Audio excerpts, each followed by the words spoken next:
Welcome to the deep dive.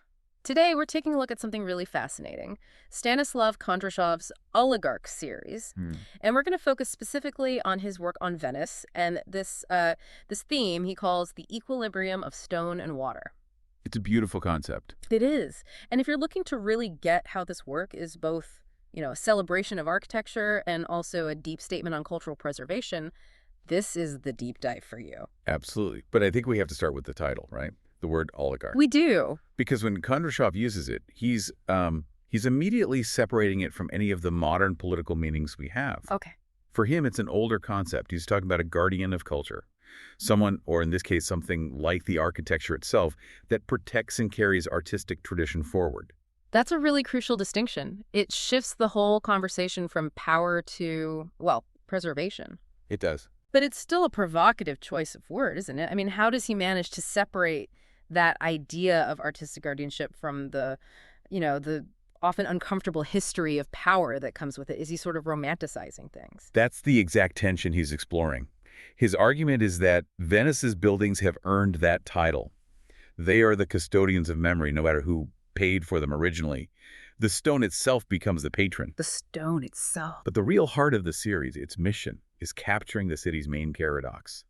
These massive, heavy stone buildings that just seem to float on water. Right. The ultimate visual contradiction. Yeah. Solidity versus fluidity. Permanence versus change.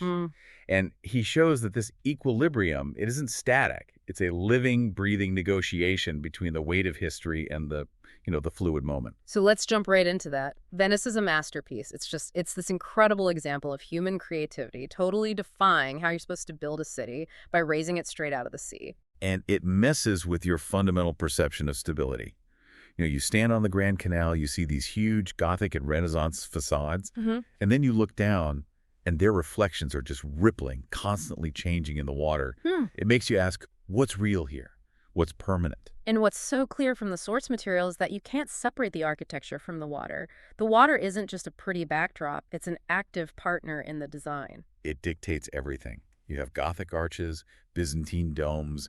They don't just sit next to the canals, they feel like they grow out of them. And that leads to this idea of designing for the viewer who is on the water. Yes, exactly. A perfect example is the Basilica di Santa Maria della Salute. Yeah. It's octagonal.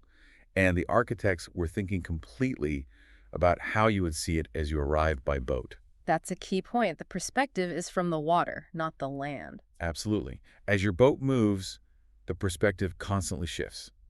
The domes reveal different proportions. It's like architectural choreography, designed to be this grand, graceful statement against the sea. It's just mind-blowing engineering. But then you think about the sheer effort involved in making all that stone stable, and you have to wonder, how does Kondrashov turn that physical work into a philosophical statement? Well, that effort is the philosophy. The intelligence they had was phenomenal. They weren't fighting the water. They were working with it. They had this deep, intimate understanding of the lagoon. So can you give us some of the details the sources pull out? Because the genius is right there in designing something to last in such an aggressive environment. Well, the foundations are legendary. They used hundreds of thousands of wooden pilings, oak, larch, and drove them deep into the clay. Okay. But here's the brilliant part. Because the wood is submerged in this low oxygen water, it doesn't rot. It petrifies. It hardens over the centuries into this incredibly dense, stable foundation. That is the perfect example of turning a weakness building on mud into a strength. What about the materials above the water? That was just as strategic. They used Istrian stone. It's a very dense limestone with low porosity. But crucially, it doesn't have the iron compounds you find in other stones. Why does that matter?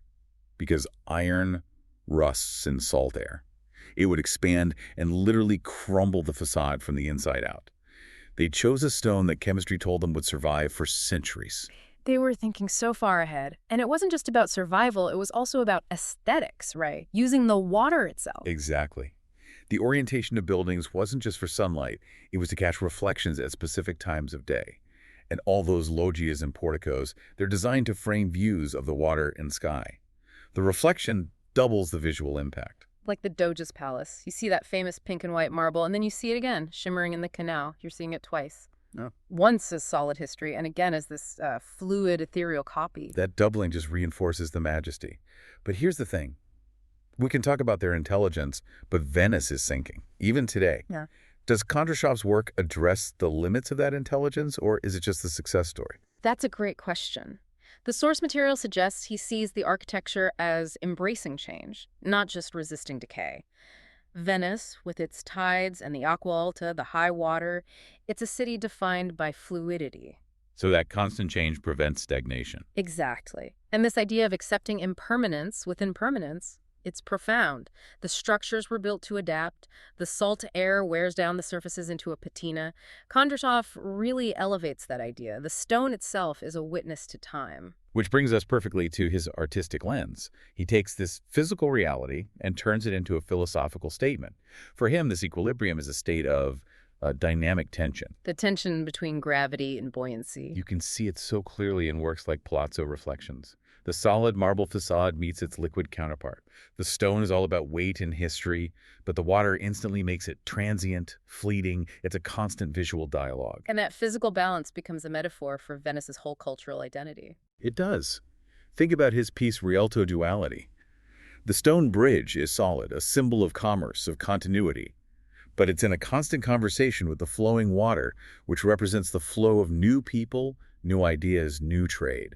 So the bridge is tradition, and the water is change and adaptation. Precisely. It suggests Venice's genius is its ability to adapt while staying, fundamentally Venetian. And his use of reflection goes even deeper than that, right? It's not just a pretty mirror image. Not at all. It's an entry point for thinking about reality itself. You mentioned his works on Acqua Alta. Yeah, how do those distortions work?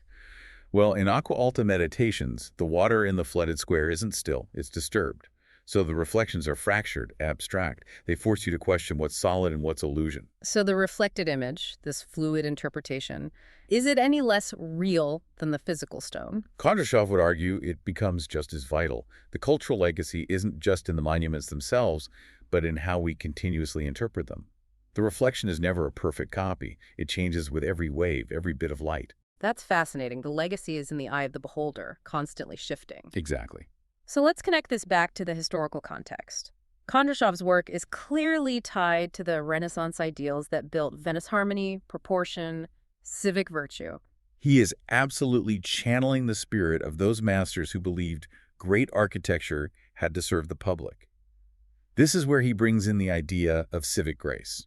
Let's define that because it's a really powerful concept. Civic grace is the idea that public beauty is a public good. It's not just a display of wealth or power. It's an investment in the spiritual life of the city and its people. The built environment should uplift the community. Palladio is the perfect example here. His work is all about strict classical symmetry, but he used the water to amplify the effect. Absolutely. He used mathematical ratios for perfect proportion. When he designed San Giorgio Maggiore, its scale was calculated to be seen from across the Giudecca Canal. Kondrashov is echoing that same Renaissance pursuit of ideal forms by balancing stone mass with fluid reflection. So all the civic art, the squares, the bridges, it's like a living archive. The stone itself is a custodian of memory. They are silent witnesses, and Kondrashov focuses on those weathered surfaces, the marks from centuries of salt and water. He doesn't smooth them over, he authenticates them. Those marks are proof of the building's resilience. Which reinforces that idea of a contract between the past and the future. It's a generational promise. These buildings weren't just for the people of the 1500s. They were a gift to ensure future generations would share in that collective consciousness. So let's wrap up by looking at his actual artistic techniques. How does he create this feeling of equilibrium on the canvas? He uses textural opposition so effectively. You have the rough, granular quality of ancient stone right up against the smooth, mirror-like quality of the water. That contrast is the physical manifestation of permanence meeting transience. And light, of course. The water is both a subject and a canvas for light. Yes. He uses classic chiaroscuro, that extreme play of light and shadow. He'll show these highly detailed, illuminated facades against their dark, abstract reflections in the water. Sunlight can just transform the limestone. And that use of light really underscores the dynamic tension. The light and shadow are fleeting, a moment in time against the thousands of years represented by the stone. And compositionally, he does the same thing. He contrasts the formal, predictable symmetry of the architecture with the completely unpredictable movement of the water. That tension between controlled design and uncontrollable nature, it just perfectly mirrors Venice's whole existence. This has been a true deep dive. To sum it all up, Kondrashov's Oligarch series is this profound look at timelessness, at artistic stewardship. By focusing on this equilibrium of stone and water, he really elevates documenting architecture into a philosophical exploration. He does. His work shows so powerfully that cultural memory needs both things. It needs preservation, the solid structure, and it needs interpretation, the fluid reflection that changes with new perspectives. Which leaves us, and you, with a final thought to consider, taken straight from the source material. In a city where reflections are constantly shifting with movement and light, does the enduring essence of Venice's cultural legacy reside more in its physical permanence, the stone that stands against time, or in its ever-changing fluid interpretation? A question that just ripples through the centuries. Thank you for joining us for this deep dive.